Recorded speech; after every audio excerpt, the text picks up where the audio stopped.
So abakunzi ba Muhammad TV nk'uko mubibona mvuye ku ishuri.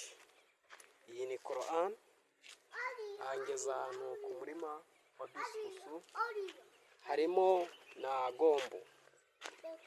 Ko muyibona iyi ni gombo.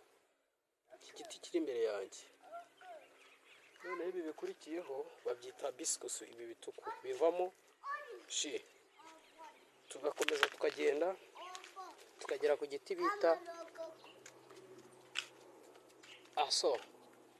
Iyi ngiyi mubona hepfo hariya ni isombe imeze nk'indabo. Noneho ibi ngibi biri aha ni karibebefu, iki giti mubona inyuma yanjye. Tugakomeza twatambagiye hano umurima w'umukecuru bita Hamida. Iki giti bacyita igifenesi gicyana imbere yanjye.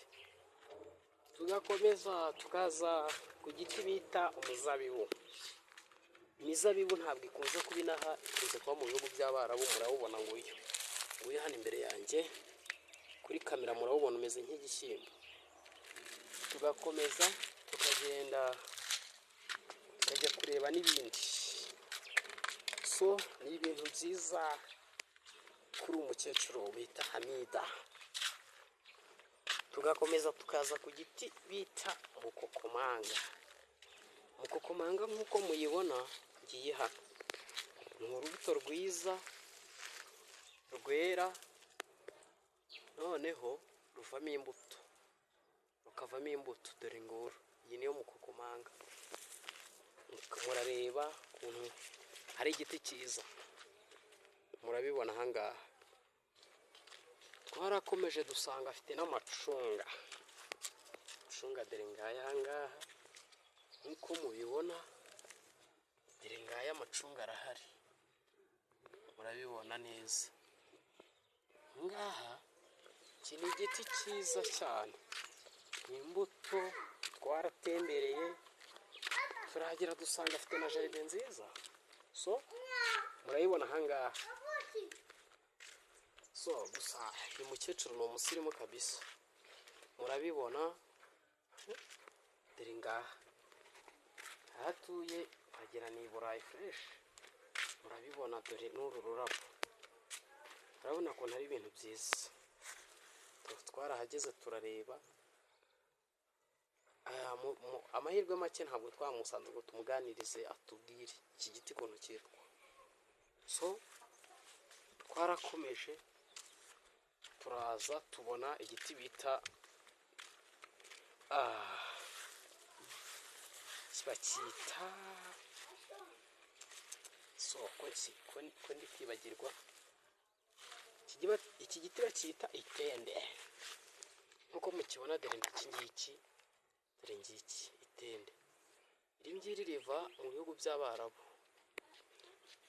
Itende rigera ahantu hadakunze kuba imvura, ahantu h'ubutayu. Noneho dore ahangaha ariko kimaze igihe kirekire tu kabisa. Noneho reka tubereke za biskusu ukuntu imeze, itonoye itari ku biti. Dore ngiyi murayibona hano ku ishitingi yanitse.